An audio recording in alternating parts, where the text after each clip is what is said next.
Persaingan grup Video C ini yang gua dapat semakin dari memanas ternyata bikin rival channelnya timnas Indonesia Kelas kalang Puncak kabut. Bahrain sudah mulai jera koar-koar lolos Piala Dunia sejak dikasih paham skuad Garuda. Sementara Arab Saudi juga ketar-ketir dikudeta timnas Indonesia dari peringkat ketiga. Hervé Renard selaku Langsung pelatih naik ya. bahkan enggak mau gembar-gembor meremehkan pasukan Patrick Kluivert. Kabar paling buruk datang dari China yang semakin kacau akibat naturalisasi asal-asalan. Bagaimanakah kekacauan rival grup C yang bisa dimanfaatkan timnas Indonesia? Oke, sepertinya rival di grup C semakin acak-acakan loh setelah tahu Indonesia akan mendatangkan pemain-pemain baru lagi loh ya. Seperti Bahrain telah putus asa dia melihat persaingan dengan Indonesia. Arab Saudi demikian dan Cina malah acak-acakan menaturalisasi pemain-pemainnya. Gimana kalau kita kelanjutannya? Langsung aja kita cek video sama-sama loh. Cek it out. Bahrain mulai putus asa lolos ke Piala Dunia. Ya pastilah ya, udah sedikit sekali ya kesempatan. Asa Bahrain untuk masuk ke Piala Dunia mulai runtuh sejak dikalahkan timnas Indonesia. Skuad Dilmun terpuruk di posisi 5 dengan selisih 3 poin dari skuad Garuda. Hasil buruk ini membungkam koar-koar Dragan Talajik yang optimis Bahrain akan lolos otomatis. Sekarang adalah waktunya kita. Para pemain ini sudah berkualitas selama 3 atau 4 tahun dan saya rasa inilah saatnya. Kami akan membuat seluruh rakyat Bahrain bangga dan lolos ke Piala Dunia. Pelatih kelahiran Sarajevo ini juga terkena karma akibat mengejek timnas Indonesia. Ya, itulah. Talajik sempat menyindir skuad Garuda sebagai replika dari timnas Belanda. Tapi Anda datangkan pemain dari Belanda. Tapi itu tidak apa-apa, kami menghormati timnas Indonesia, sindir Talajik. Namun mulut besar sang pelatih kini terkunci rapat setelah pulang dengan tangan hampa dari GBK. Bahkan Talajik belum bisa menerima kekalahan dari skuad Garuda. Menurut saya, babak pertama Indonesia sedikit lebih baik dari kami. Babak kedua, kami sedikit lebih baik dan mungkin hasil imbang adalah hasil terbaik. Hasil buruk kontra timnas Indonesia ternyata bikin publik Bahrain kena mental. Media lokal negeri Dilmun mulai putus asa dengan peluang negaranya lolos Piala Dunia. Ya iyalah. Dengan kekalahan kontra Indonesia, Bahrain kini tersingkir dari persaingan untuk mendapatkan tempat langsung di putaran final Piala Dunia FIFA tahun depan. Kasihan. Posisi 2 besar grup C Sombong secara sih dia. matematis sudah tak mungkin bisa diraih. Anehnya, Talajik justru masih gembar-gembor mimpi besar ini bakal tercapai. Posisi 3 dan 4 terbuka. Indonesia berada di posisi yang sedikit lebih baik dari kami, tetapi mereka harus memainkan satu pertandingan lagi dengan Jepang. Dan itu berarti peluangnya masih terbuka. Arab Saudi penuh tekanan jelang laga kontra Australia. Wah, Arab Saudi tinggal Arab Saudi Australia juga ya, mulai ya. ketar-ketir posisinya bisa kapan saja dikudeta timnas Indonesia. Catatan 4 poin skuad elang di bulan Maret ternyata enggak bikin Hervé Renard merasa aman. Padahal Arab Saudi juga sudah berhasil menahan imbang kekuatan mengerikan Jepang. Renard ogah jumawa karena melihat timnas Indonesia sudah mulai tampil apik di bawah Patrick Kluivert. Iya. Sebaliknya, pelatih asal Prancis ini malah memberikan kritikan keras pada anak asuhnya sendiri. Renard belum puas dengan ketajaman lini serang pasukan hijau saat melawan Jepang. Ketika Anda bertandang ke markas Jepang, Anda tidak bisa bermain terbuka, harus sangat berhati-hati karena mereka punya kualitas yang sangat bagus. Saya pikir kami bertahan dengan bagus, tapi saat menyerang kami masih mengecewakan, tegas Renard. Wajar sang pelatih ketar-ketir karena Arab Saudi memang bakal melakoni 2 laga sulit di akhir ronde ketiga. Pertandingan kontra Bahrain bakal berlangsung sengit. Pasukan Dragan Talajik juga sedang mengincar posisi 4 besar di 2 laga sisa. Arab Saudi diprediksi bakal kesulitan melawan Bahrain karena tumbang 2-3 di laga terakhir. Berikutnya, skuad elang akan melawan Australia yang sedang meningkat drastis. Secara head-to-head, skuad Socceroos juga lebih unggul dengan catatan 5 kemenangan dari 11 laga. Oh, di sini Bahrain sangatlah sombong loh, dia masih mengincar aja dia tiket ke Piala Dunia. Namun peluangnya sangatlah tipis lah kalau melihat di pertandingan berikutnya.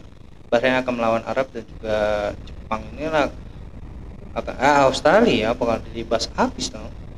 Dua tim ini lah, termasuk ya tim kuat juga loh ya.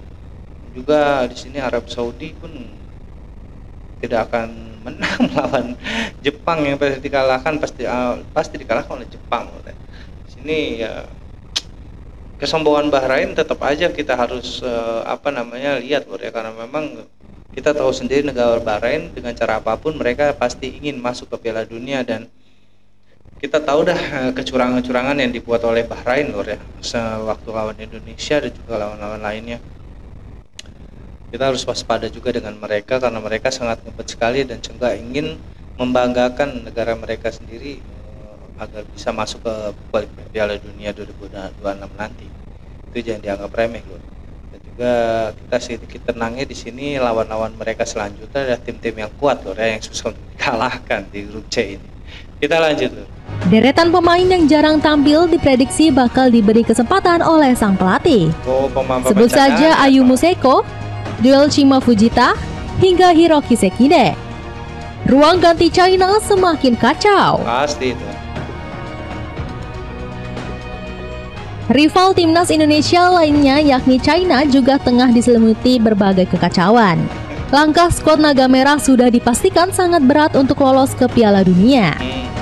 2 kekalahan di bulan Maret juga bisa menjadi batu sandungan untuk menembus ronde keempat. China tampil buruk meski pihak federasi sudah menaturalisasi sejumlah pemain asing. Bahkan semua bintang naturalisasi skuad Naga justru kalah saing dari penggawa lokal.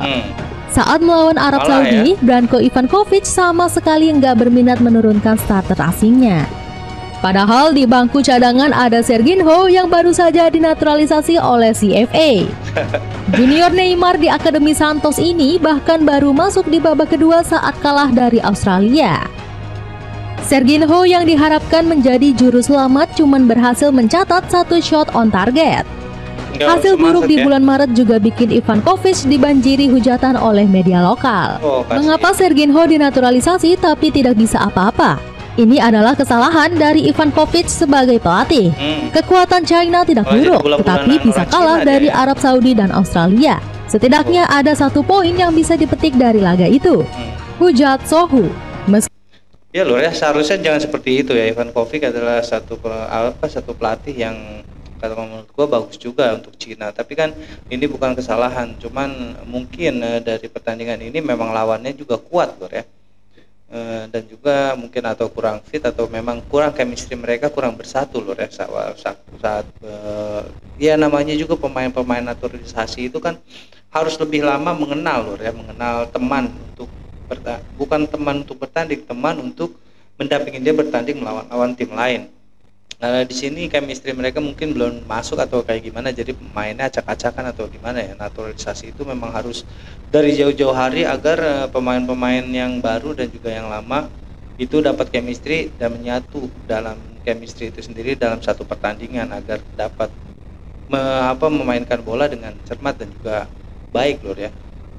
Di sini Cina jangan ceroboh asal-asalan menaturalisasi setiap pemainnya, karena memang itu adalah sangat krusial sekali kalau menurut gue loh. Kita lanjut. Begitu Ivankovic masih pede anak asuhnya bisa lolos ke Piala Dunia. 2 pertandingan berikutnya adalah kunci. Kami harus berjuang untuk meraih kemenangan, ungkap Ivankovic dengan angkuh.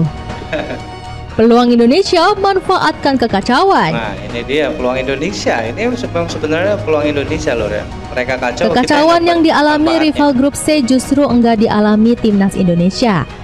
Garuda Nusantara semakin serius bersiap mengamankan tiket ke Piala Dunia.